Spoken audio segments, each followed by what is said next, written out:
Good afternoon, everyone. I'm going to try this again. Good afternoon, everyone. Good afternoon. All right, I'm Jessie. Cara. Cara. I'm so glad to be here with you. And when I first met Cara, which admittedly was only a week ago, Yes. She began by saying, you know, I didn't originally get into this business. I began my career as a talent agent. I personally think that is a very sexy career to have, and it begs the question that I want to open with. Cara, how is it that you went from life as a talent agent to the role that you have now? Yeah, it was a fluke. So I was a talent agent for 25 years, hard-earned 25 years. Not when I started out, it was not an easy place for women. And because it is now? There's more of us. Let's put it that way. Fair. But so I didn't have any, mentors or guides. And for those of you who know anything about the agenting business, you're only as powerful as your last deal. So you're always hustling 24/7. And you have to create a book of business in order to survive. So 25 years was a lot of work. I also, during those 25 years, started, in addition to my agenting, running the television department. Then I started running the New York office, then the London office, and I became a partner. So I started getting really interested in how a company's designed, in addition to how do you get the most out of your clients. And then, of course, I was also the agent for the agents, which is a very, very interesting population. I used to negotiate their deals. So anyway, so I sort of, that became a bigger universe. I got approached by somebody, one of my former buyers, who I had been selling clients to for years and years. And she had just moved over to NBCUniversal when Comcast bought NBCUniversal. This is 13 years ago. And she and the CEO, who's Steve Burke, started talking about how they were building out what the new infrastructure would look like. We want to have a company where the people feel like they have careers, not jobs. And it popped in her head. She said, you mean like a talent agent? And he said, yeah, like a career strategist. She said, I have just the perfect person. So she called me out of the blue and said, I have an opportunity for you. I immediately thought it was for one of my clients. But she said, no, it's for you, it's for you. So I came in and talked to them. And I still don't quite know what they said to me, but I left that meeting saying, I'm going to do this. Partially what was in the back of my mind was I was an agent who was always telling clients to take a risk. Like, you never know, the net will appear, that piece. And I never really was doing that myself. I was in the same place for 25 years. So really on a flyer, I took this job. Well, Cara, when you say you took this job, the job that you walked into is not a job that existed within this organization before. Right. So you were coming in to do a new thing. What was the thing that you were doing, and how did you help the culture to meet you around its importance? Right. So yes, it was, the job itself was created for me. However, the areas that I was overseeing existed.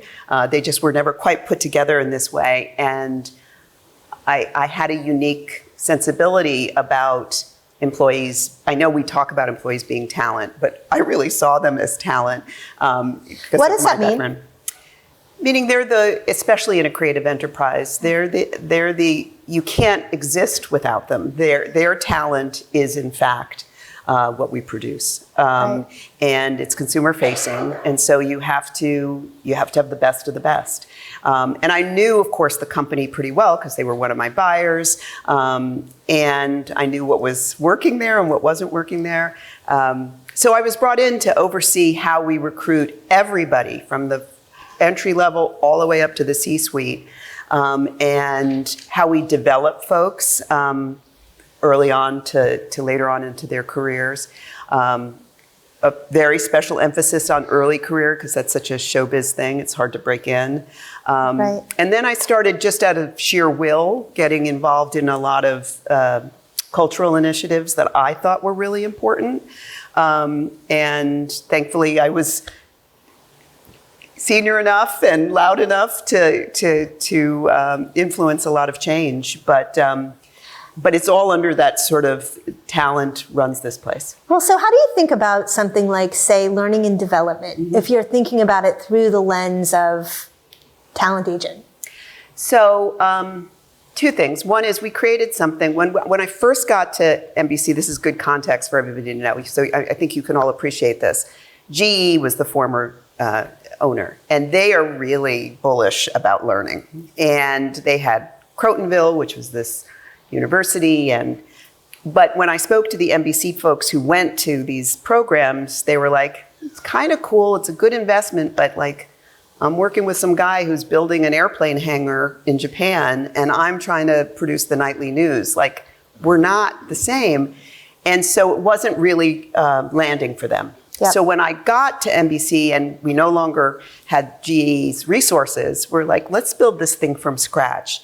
And let's not talk about generic leadership. Like, you can get that on the internet. Let's talk about what it means to be a leader in a company like ours in this very moment.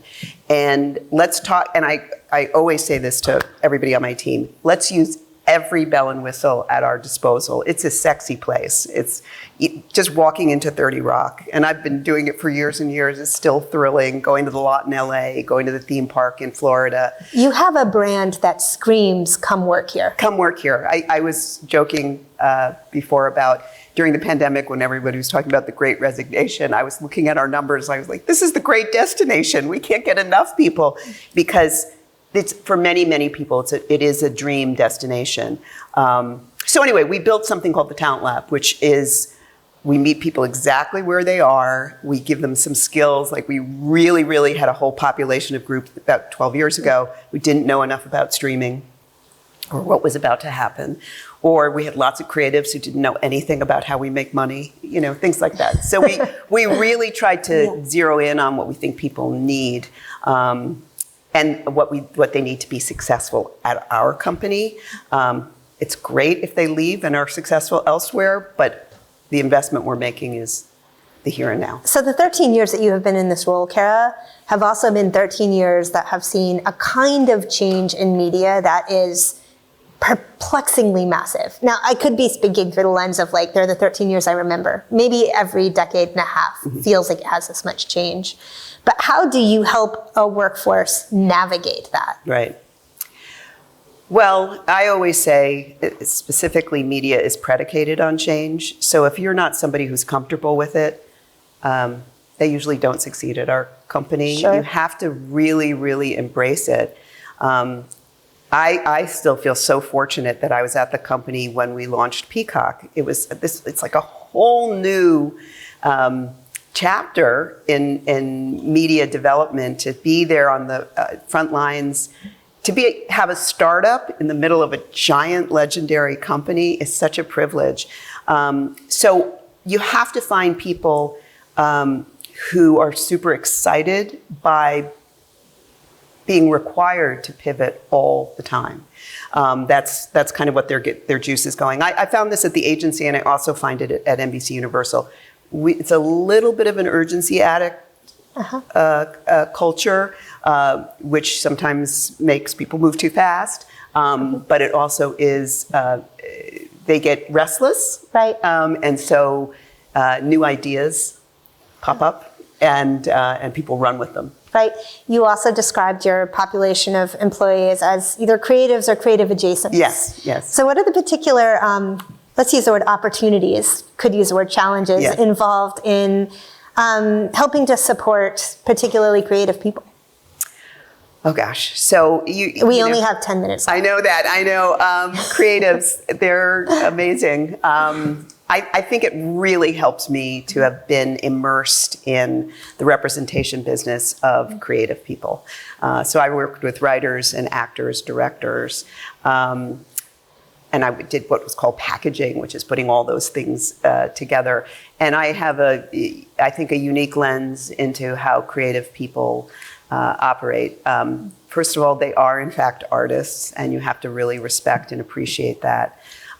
They were not built for corporate America, so corporate America needs to be explained to them in a way that fuels their work and their understanding. The two things can meet, because artists like to make money too.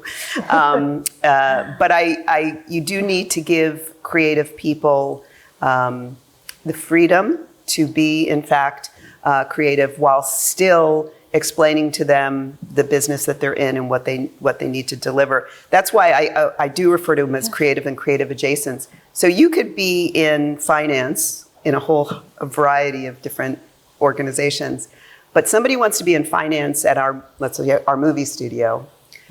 They want to do it usually because they think it's kind of cool and it sounds interesting and fun. But they're not just sitting in their office, moving numbers around. If somebody comes to them with a big budget, they have to go to the set and figure out, oh, that's why that explosion cost $2 million that I just put in the ledger. And they love that piece of their job, but the creatives couldn't do it without them. Right. So we have a very mutually beneficial relationship between our creatives and our creative adjacents. There's always going to be a rub with creatives in the commercial environment because it's their art. Right. I know people always make fun of actors so much, and they can be difficult and but the truth of the matter is, try putting yourself out there, your whole self out there all the time, and you're rejected more than. The level of rejection that you need to master in order to be successful in that business is right. But there's a toll that you take in trying to protect yourself ultimately. Right. So I have great sensitivity and affection for I would performers. think that rub is part of what makes the product work when it works. Like that one of your jobs might be to figure out how to cultivate and foster the right rub. The right rub of how scary it is? Well, to help people who are in the business of business work well with people who are in the business of art. Like I said, it's mutually beneficial. I do think our creative people inspire our adjacents to think bigger and to think more creatively, that everything doesn't need to be done the same way. They also help them explain things. I know all of you are in the HR universe, and sometimes the HR lingo is insane. It doesn't make any sense to a regular person. And I think the creatives sometimes say, like, please explain it to me in English. Tell me what we're talking about. Or making HR a little bit more of their partner and making them feel a little more cool at the same time. Business people can help creative people say, like, you really want to get that done? This is how we're going to get it done. Or, great partners in marketing, they want to just see that their art is respected and well tended to. And that was really the secret to being a good agent. Well, so I want to bring you to the spring of 2024, where we find ourselves now, and ask for you to think a little bit about what you see as the big ideas animating this next year in your industry. You said 2024. I'm like, oh my God, are we in 2024? The reason why 2024 rings in my head is we do long-term projections all the time, as do all companies. But we've been talking about 2024 as a company for so long because it's a banner year for us. We have the Olympics, and they're in Paris, so that's a added plus for everybody. We have entire country has the election, which takes up a huge part of our portfolio. We're also opening it's perfectly named Epic Universe in our Universal Studios, which is a giant new theme park down in Orlando. So for our company, 2024 is so important. It's been coming forever, but now it's here. It's here. 2024 is here. I keep saying to everybody, this is the year we've been talking about. We're in it. But in terms of kind of big ideas, so couple things. One is we, like all companies, had to, post George Floyd, had to have a response that was consumer-facing and also for our employees, so that we're sort of in a unique situation there. We were actually covering the murder. We were covering all of the protests. We continue to cover the wars and protests. It's a complicated relationship we have because of our role as a news organization. But I felt very bullish about that we needed to speak directly to the employees and not be, this was my beat. Like, I'm going to talk just to our employees, not to the outside world. We're not going to do kind of some performative stuff, but what can we do? And I think the number one theme that we all saw post George Floyd was we had a lot of folks saying, I want to help. I used to call them, how can I help, Army? And it's like, well, if you don't have the tools or even the language to talk about this stuff in a way that could provide for productive conversations. So we started something called Meet the Moment, which initially I thought was only going to be a one-time deal. We're now in our 9th installment. And we essentially do it, now we do it twice a year, but we try and figure out whatever's happening in the world, in the social justice space. Can we bring in some folks who have some really good tips and language? Can we talk a little bit about, as a company, as content creators, what we're doing out there in the universe, what we're putting out there in the universe that can help move these conversations along? So Meet the Moment has been something we're all particularly proud of, and it's just for the employees. They're the only ones who see it.